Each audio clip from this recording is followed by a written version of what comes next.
desejo ardente pela liberação. A gente já leu, né? Já. Já. Investigação no ser. O texto agora discute a natureza da investigação, discriminação, que leva à verdade do seu ser. Apenas o ser é real, todo o resto é irreal. Essa convicção firme do investigador é o chamado de investigação. Essa convicção firme do investigador é chamada de investigação. Está meio errada essa tradução. O ser real, a investigação é a discriminação entre o real e o irreal, né? E você tem que ter a convicção firme de que o investigador,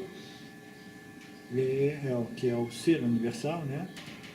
É a única coisa real. E tudo o resto é impermanente, por isso mesmo chamado de irreal. Só essa firme convicção é importante. Eu tenho que rever essa tradução dessa frase que está estranha. O ser, deixa eu ler uma outra coisa que eu tinha colocado aqui. O ser é a não dualista consciência impessoal. Isso, na verdade, é a definição do ser universal, porque ele começa definindo o ser aqui, né, o texto. O ser é a não dualista consciência impessoal universal, é a imodificável existência, independente, eterna, indivisível e infinito. É a impercebível essência de toda a existência, sempre livre de qualquer ação, limitação, modificação e livre de experiência. Ok. É aquilo que permanece imutável no passado, presente e futuro. Ele existe antes e depois do tempo. Ele permeia e transcende todos os estados de consciência. É chamado de Satya, aquilo que é. Ok, ele existe antes e depois do tempo, ele além dessa dimensão aparente, e ele permeia, penetra e transcende. Transcende é uma palavra perigosa também, que o gênio não gosta de usar muito. Ele permeia e penetra, ele é além, em outras palavras, que também é uma palavra perigosa, mas ele permeia e penetra todos os estados de consciência. Então, uma das coisas mais comuns é nós nos identificarmos com estados de consciências alterados, pensando que aquilo é o ser. Oh, agora eu obtive o ser, perdi o ser. Oh, obtive o ser, perdi o ser. Não, o ser universal, ele permeia, penetra e transcende todos os estados de consciência. Ele é aquilo no qual tudo ocorre, todos os objetos, experiências, sejam eles densos ou sutis. Aquilo que não existe, como os chifres de um peixe, é chamado de asat, irrealidade. Aquilo que existe, mas sofre mudança, é chamado de mithya, realidade aparente. Todas as coisas nos mundos, subjetivo e objetivo, mudam. Ok, ele está definindo o que a gente pode chamar de não existente, né? Tem duas coisas que são existentes. Aquelas coisas que existem, mas estão em constante fluxo de modificação, que é essa realidade nossa. Ela existe, mas é em constante fluxo de modificação. E aqueles que não existem nem do ponto de vista experiencial, por exemplo, os chifres de um peixe. Mas nos dias de hoje tudo é possível, né? Com toda essa mudança no nosso nível, como se chama? Genético, né? Mas de repente a gente vai achar até um peixe com chifre para contradizer essa escritura. Esse é um exemplo antigo da escritura. Então, as coisas constantemente se mudam e por isso tudo isso é chamado de mithya. Satya é aquilo que é permanente e mithya é aquilo que é aparentemente permanente porque se modifica constantemente. Inclusive nós mesmos, nossas mentes, como nós já vimos antes. Tudo isso parte da categoria chamada mithya, realidade aparente. Aquilo que existe, mas sofre mudança, é chamado de mithya, realidade aparente. Todas as coisas no mundo, subjetivo e objetivo, mudam. Quando ele diz nos mundos subjetivo e objetivo, mudam, ele se refere aos objetos e o pseudo-sujeito, o indivíduo que se sente um sujeito, mas ele também, do ponto de vista, ele se acha um sujeito, né? Ele está constantemente se modificando. Então, sujeito e objetos é dualidade primordial, é parte da mitya, é parte da dualidade. Então, todos os objetos ocorrem para um pseudo-sujeito, e na verdade o único sujeito é a consciência universal pura. Então, o fenômeno sujeito e objeto é dualidade e eles estão ambos constantemente se modificando. O ponto de vista do sujeito, do observador, se modifica constantemente na medida que a mente e o conhecimento do observador vai se modificando. Toda existência pode ser dividida em duas categorias. Primeira, o eu, que é chamado de aham. E segundo, o resto do mundo, que é chamado isso, idam. Isso e aquilo, né? Eu e aquilo. E pode continuar, por favor. Devido à ignorância sobre a natureza do ser, um ser humano está sempre identificado com o que é mutante e aparente. O corpo, as emoções ou o intelecto. A crença de que eu sou o meu corpo, sentimentos e pensamentos constitui uma falsa noção do ser. Isso é chamado de ego. Se uma pessoa puder claramente distinguir o ser do aparente e mutante não ser, o não ser pode ser negado como identidade principal. E o ser real pode ser reconhecido e apreciado. A investigação da natureza real do indivíduo através de primeiramente identificar o que é o não eu, é subsequentemente afirmar que ele é um ser imutável. É chamado de investigação. A forma de fazer isso é compreender que aquilo que alguém conhece sobre si mesmo é diferente daquilo que conhece. Ok. A investigação da natureza real do indivíduo através da identificação daquilo que é falso, né? Aquilo que você falava antes, você tem que primeiro discriminar aquilo que eu não sou, né? O eu falso, não eu, anátema. Você vai investigando, excluindo primeiramente, identificando e excluindo aquilo que é aparentemente real, é anátema. Aquilo que eu não sou, mas apareço como sendo. A minha mente, o intelecto, tudo aquilo que é mutável constantemente.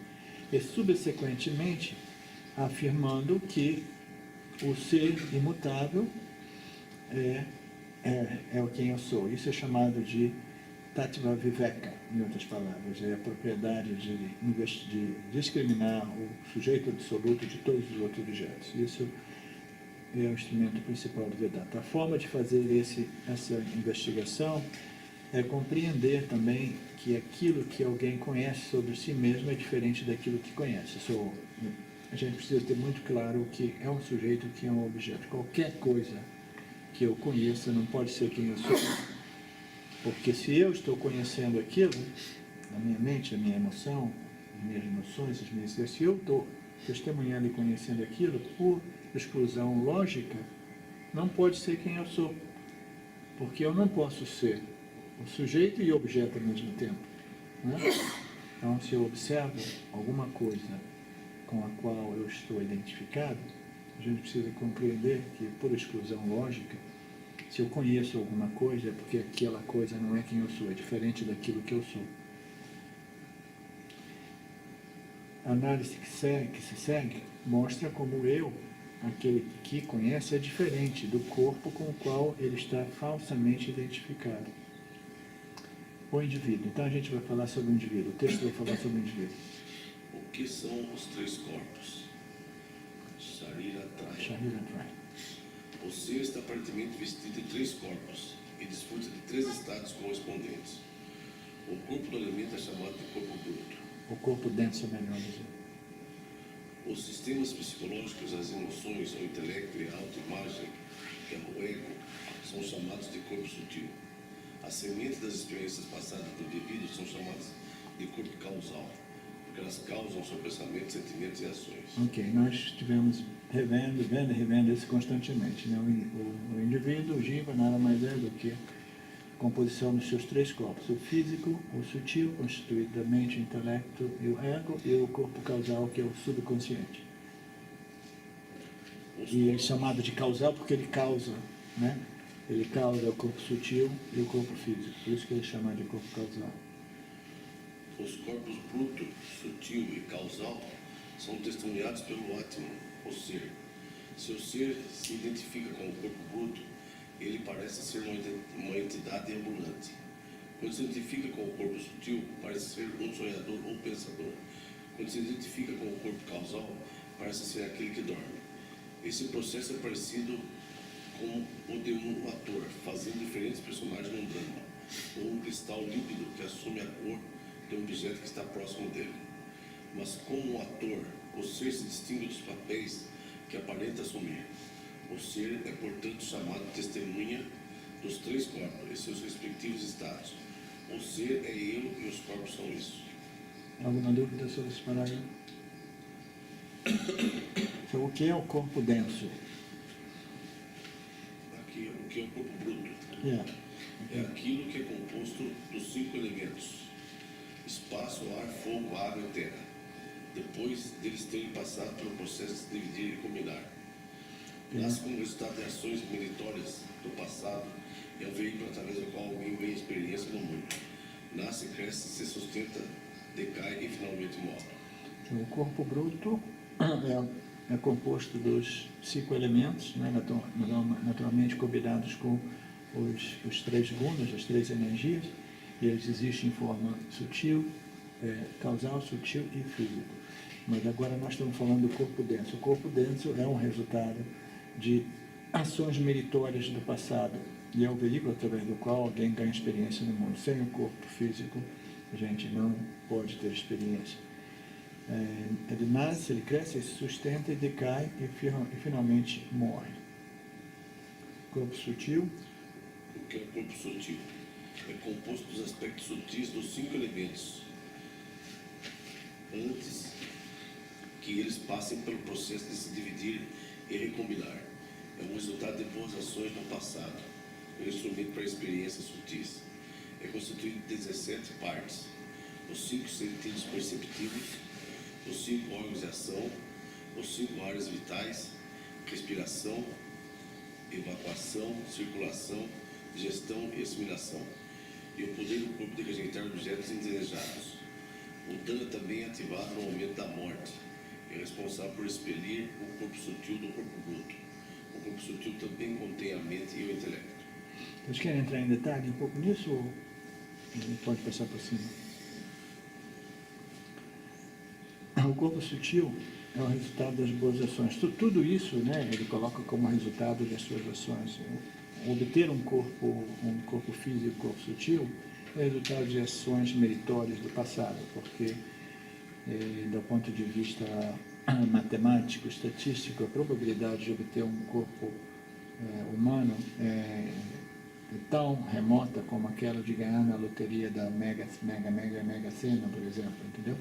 Porque simplesmente, estatisticamente vendo a relação entre o número de espécies que existe nesse nosso planeta e o número de seres humanos. Então, é uma probabilidade entre tantas, realmente rara como ganhar na loteria. Então, naturalmente, é fruto de nosso mérito nascer e obter esse corpo físico e sutil. E é um resultado das boas ações e é um instrumento para experiências sutis. Naturalmente, o indivíduo identificado em um corpo sutil, ele se considera o pensador, né? Aquele que sente, aquele que experiencia as coisas emocionalmente e pensa. Você tem alguma pergunta? Você falou que o corpo sutil encontrar um corpo físico para encarnar, né? É igual ganhar na loteria. É isso? É raro. É mais as vássanas que foram deixadas para trás do indivíduo, que numa linguagem mais ocidental é a alma do indivíduo, o seu corpo, o seu corpo de energia, né? O corpo mental, emocional. Essas vássanas, elas precisam retornar para dar prosseguimento nesse processo. Mas elas anteriormente já eram reencarnadas como seres humanos, né? A primeira encarnação do indivíduo como ser humano é fruto de ações meritórias, porque existem chances de serem reencarnados com bilhões de outras espécies que existem, já existiram ou existirão. Então, por isso as escrituras dizem que é quase como ganhar na loteria, é um fruto de dos seus méritos. Aí a gente encarna e quer ir embora. Não, quer virar cachorro. Porque Na próxima quer ser tá cachorro. no sofrimento, não quer voltar mais. Eu quero ser um condor. Tu não quer ser condor. Mas o Vedanta, então, admite que numa próxima encarnação pode se encarnar como animal e não como ser humano? Eu não sei, é difícil imaginar, mas tudo é possível, né? Porque você tem que... O exemplo, quando me perguntam isso, eu fico imaginando, existe todo tipo de perversão nesse planeta. Existem indivíduos que gostam de fazer amor com animais, né? Ter sexo com animais. Imagina um cara que desenvolve uma vacina de fazer sexo com animais. Ele pode desenvolver uma vacina tão louca que ele pode retornar numa encarnação inferior, como uma galinha, ou como um boi, ou alguma coisa assim. Então, tudo é possível, né? Mas, de modo geral, quando você chega a ser um ser humano, é porque você passou por esse processo de evolução natural de obter corpos físicos e sutis menos sofisticados, né, sob a forma de mineral, animal, e depois mineral, vegetal, animal, e depois de forma humana. Um pouco antes, ele foi lido que então, a consciência identificada com o causal torna-se o sonhador. O sonhador, né? Né? Eu li, não sei, eu achei um pouco estranho isso, que uma pessoa que se descubra, que se descubra, ela torna-se o Não testemunho. sonhador, dormidor. Mas ela é assim. O dormidor, aquele que dorme. Que dorme, né? Filipe. Eu li que a pessoa autorrealizada, ela poderia testemunhar o próprio momento do sono. Eu achei isso um pouco estranho, porque a mente desaparece, né? Como que você vai testemunhar se a mente... Esse é um aspecto do indivíduo, que é a primeira modificação da awareness quando ela se personifica como indivíduo. Então, ali ela não tem o intelecto, a mente e o ego em funcionamento. Mas ela existe um princípio testemunha, que é a primeira modificação da consciência universal, que ainda assim tem uma capacidade muito sutil e remota de testemunhar a ausência de objetos. Entendeu? Mas é uma experiência tão sutil e vaga, que requer uma mente tão sutilizada e um sono tão tranquilo, que são aqueles dias que você acorda de manhã e alguma coisa dentro de você registra aquela experiência e é capaz de dizer em dois níveis, tem dois níveis de conhecimento. Conhecimento através de percepção direta e o conhecimento através de inferência. Inferência é baseado em percepção.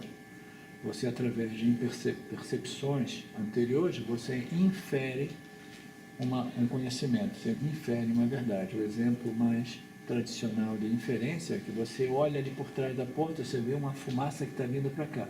Quando você vê a fumaça, você infere que deve ter tido fogo ou está tendo um fogo, porque onde tem fumaça tem fogo. Esse é um conhecimento inferencial. Se diz em português inferencial?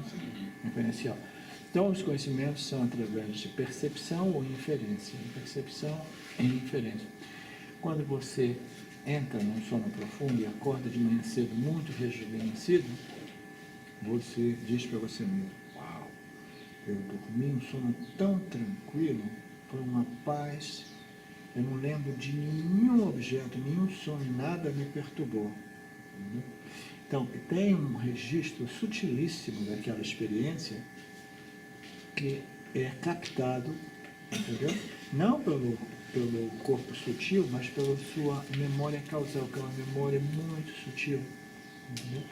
E o outro modo de você saber que você existiu durante o sono profundo, entendeu? Que você é o dormidor, não o sonhador, o dormidor, é que você, quando acorda de manhã, você sabe: eu existia antes do sono profundo, eu existo depois do sono profundo, naturalmente eu existi durante o sono profundo, e eu me recordo que foi uma experiência mais gratificante de paz e rejuvenescimento possível.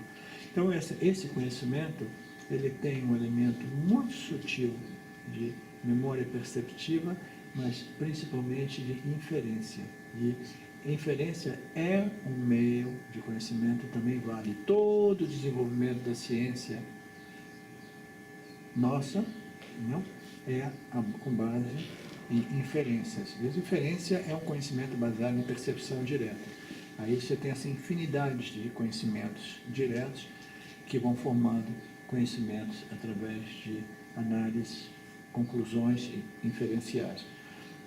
Então você tem um elemento muito, muito sutil de percepção, de memória resgatada, e ele se refere no texto a isso porque a gente tem 3 corpos. O indivíduo, identificado com o corpo causal, entendeu? Ele é o sonhador, ele é o dormidor. O que é o dormidor no mundo espiritual? São os elementos que são identificados com o estado de Nirvikalpa Samadhi. Nirvikalpa Samadhi é um sono profundo sem que você se adormeça. Você entra num estado de consciência onde todos os objetos de experiência desaparecem. E o experienciador, que é o ego, a mente, o intelecto, também desaparece. Entendeu? Então é um estado tão gostoso, tão maravilhoso, que os yogis ficam viciados. O vício é a coisa mais adictiva.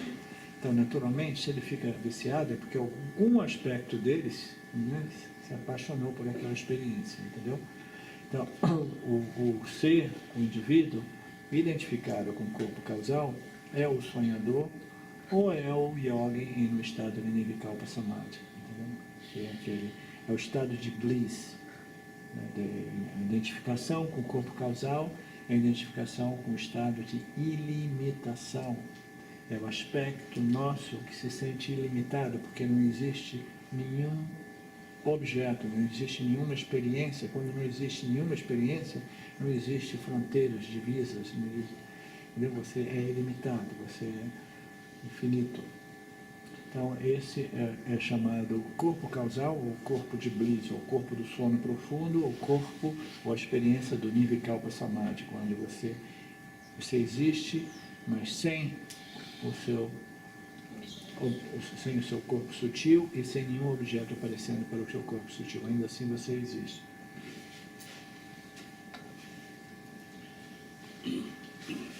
A mente é a localização psíquica dos sentimentos, emoções e humores do indivíduo. O intelecto é a faculdade de decisão e a fonte do sentido do ego. Só um minutinho, por favor, porque eu entendi que as pessoas queriam que eu passasse rapidinho por isso aqui. O que é o corpo sutil? Ele é constituído de 17 partes, 17 elementos.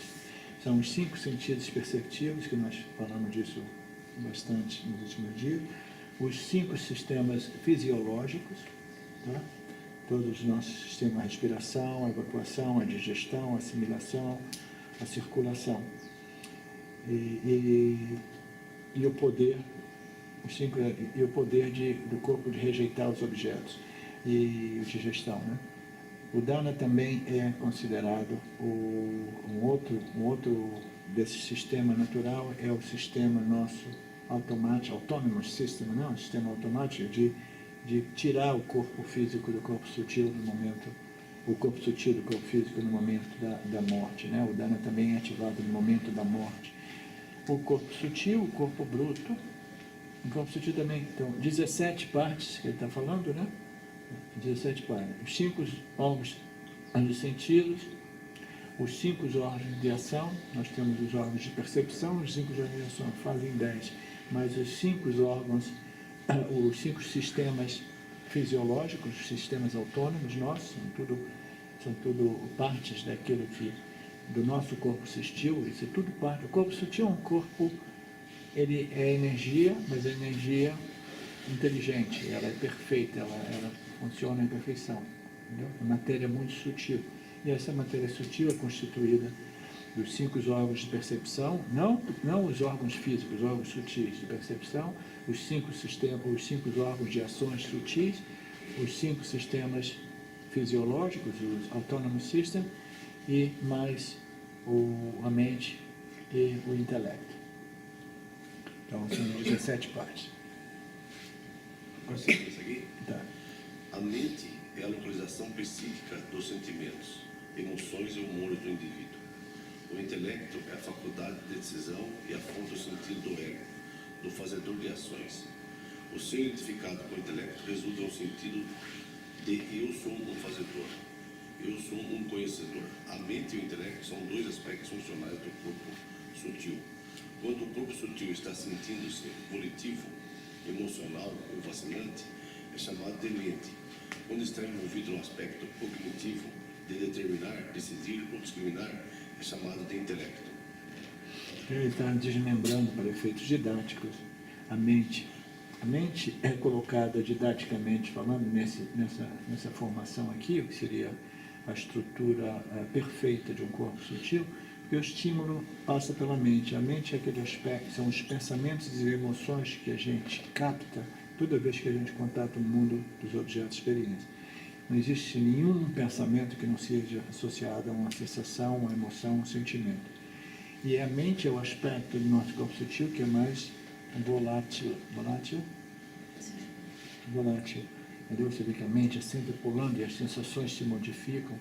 Não, o intelecto recebe todo esses estímulos, né, que passam pelos órgãos sensoriais da mente e depois ele tem a capacidade de tomar decisões, de discriminar qual vai ser a mensagem que ele manda para o centro de operação nosso, que é o nosso fazedor, executor de ações, e dizer, responde a esse estímulo desse modo, pim. A mente e o intelecto, quando o corpo sutil está sentindo é a mente. O corpo bruto, O corpo bruto, ou o denso, envoltório material externo, é mantido vivo pelo corpo sutil, que opera os órgãos de percepção e ação e os pranas, os sistemas fisiológicos. Quando o corpo bruto morre, o corpo sutil o deixa. esse é um outro ponto importante de compreender. No mundo físico, do mundo da ciência em geral, as pessoas pensam que a mente e a consciência é um subproduto da matéria. A matéria ocorreu primeiro, depois a mente ocorreu e depois a consciência ocorreu. Então eles veem as coisas de cabeça para baixo, né? Aqui ele está dizendo bem claro que o corpo bruto, o corpo denso, o corpo físico, é o envoltório material externo. Ele é mantido vivo pelo corpo sutil. O corpo bruto é um produto do corpo sutil. A mente vem primeiro e ela causa o corpo bruto. Ela é mantido vivo pelo corpo sutil, que opera os órgãos da percepção, ação e os pranas. Então, o corpo sutil vai operar os órgãos físicos de ação, de percepção, de ação e os pranas. O corpo sutil varia de pessoa para pessoa. A identificação do ser com o aspecto emocional do corpo. Aí que nós estamos? O corpo sutil, você não leu aquela parte. Então, eu só queria fazer esse ponto, que, na verdade, o corpo físico, ele nasce do corpo sutil. Entendeu? O corpo sutil morre primeiro, é isso? O corpo sutil, o corpo físico morre primeiro, o corpo sutil sempre sobrevive, o corpo sutil, e ele se recolhe no corpo causal. Do mesmo modo que a sementinha de uma árvore causa a árvore, depois aparece que a árvore causa a sementinha, mas o sutil é sempre a causa do mais denso, entendeu? O corpo causal causa o corpo sutil, e o corpo sutil causa o corpo físico. Né? Quando a gente tem um problema, como uma pessoa na minha família está com um problema, como se diz, mental, neurológico mental, né? Tipo paranoia, essas coisas. Então, os médicos, a ciência médica, ele pensa que a mente é um produto da matéria. Aí nós tivemos uma consulta com essa médica para compreender bem, e a compreensão dela é clara. Ele tem um problema físico-químico no cérebro dele, e a gente tem que tratar isso do ponto de vista físico. Eles não têm a compreensão que o problema dele é um problema no corpo sutil, que naturalmente se manifesta quimicamente ou fisicamente no seu... Porque a ciência, ela não consegue conceber nem a ideia de energia, ou muito menos um corpo energético, chamado corpo sutil. E se de repente uma aplicação aí física, que é o que os médicos estão propondo, ele melhorar? Pode até ser, mas é uma questão de conceito. Veja bem, o físico e o sutil e o causal são parte do mesmo organismo chamado jiva, o indivíduo. Nós somos compostos de três corpos. Então, quando você faz um trabalho do ponto de vista mental, emocional, entendeu? Você vai, de qualquer forma, afetar o corpo físico. E o que é a yoga? a yoga física, né? No mundo ocidental, quando a gente fala de yoga, todo mundo pensa de exercícios físicos. A yoga física é um modo de afetar a sua mente através de exercícios físicos. Porque o físico, o sutil, o causal é parte de um organismo único. Né? Às vezes você trabalha o seu corpo causal, fazendo um trabalho mais profundo dentro do seu subconsciente, ele vai afetar também o seu corpo sutil, o seu corpo causal, porque é tudo um organismo único. Mas como conceito, você pensar que a matéria que cria, que produz a mente e a consciência, é a problemática de toda a ciência, né? A ciência vê as coisas de cabeça para baixo porque eles não concebem que a existência toda veio de uma coisa mais abstrata e sutil possível, que se manifesta como o causal, o sutil, e o físico é o último na cadeia de manifestação, né? Entendeu? Então, como eles veem, como é que o psicólogo, por exemplo, já que a gente tocou nesse assunto, o psicólogo ele tenta resolver a nível psicológico. Então você vai compreender a mente do indivíduo, os padrões mentais de pensamentos, isso, aquilo, todas as vassanas, como é que se diz? Os complexos de pensamento e os padrões de pensamento. Vai compreender tudo aquilo e vai tentar resolver o melhor possível esses conflitos, de modo que a mente do indivíduo possa ter a habilidade de novo de começar a interpretar a experiência de modo claro e inteligente.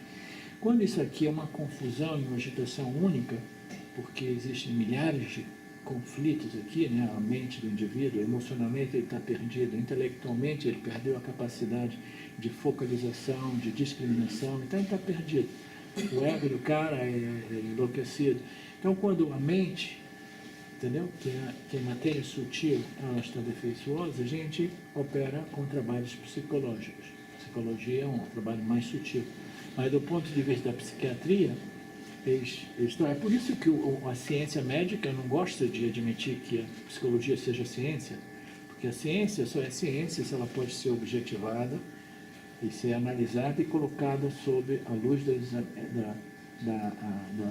examinação. Examinação? A luz do exame através de microscópios ou máquinas ou aparelhos diversos, entendeu?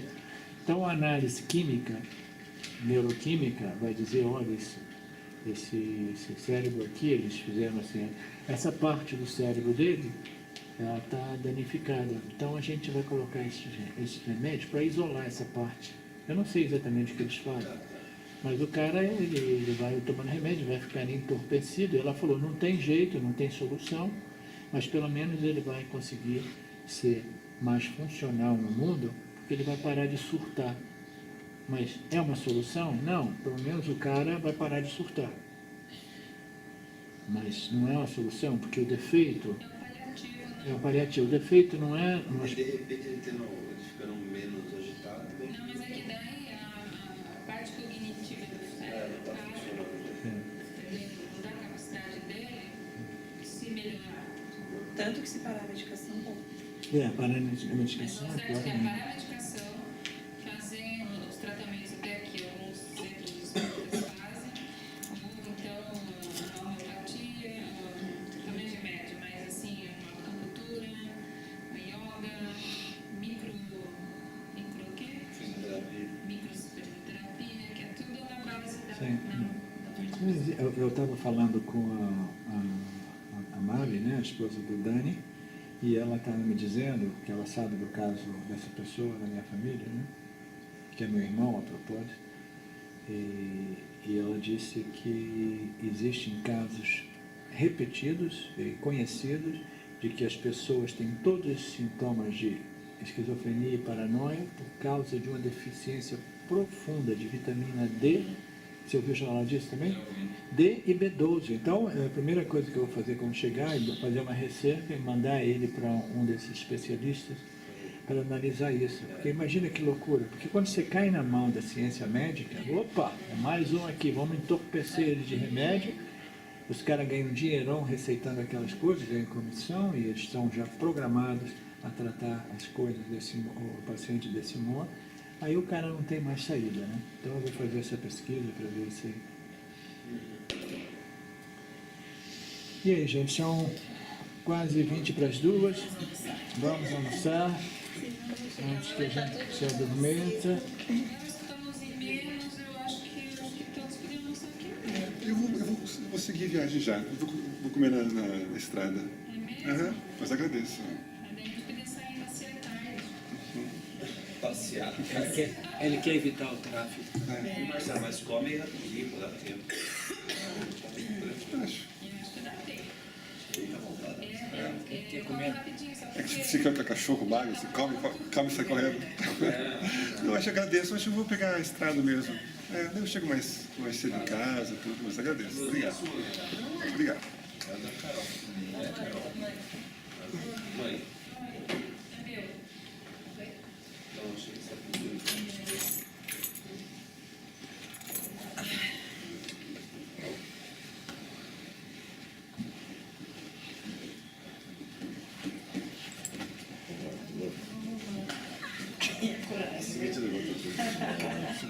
Obrigado. Então, Tchau, querido. Obrigado por... acho que nos encontramos em Sorocaba. Ah, que legal. Você vai ver lá. Que ótimo. Entendi. Bom? Bom, pessoal, tchau, tchau. Foi um prazer Tchau. te ver. Prazer foi muito demais. Boa viagem. Obrigado. Obrigado. Basquete. Vôlei, cara, tentei, mas não deu certo, sabe? Exposição do quê?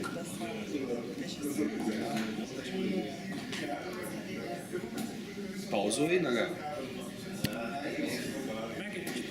Aqui, ó.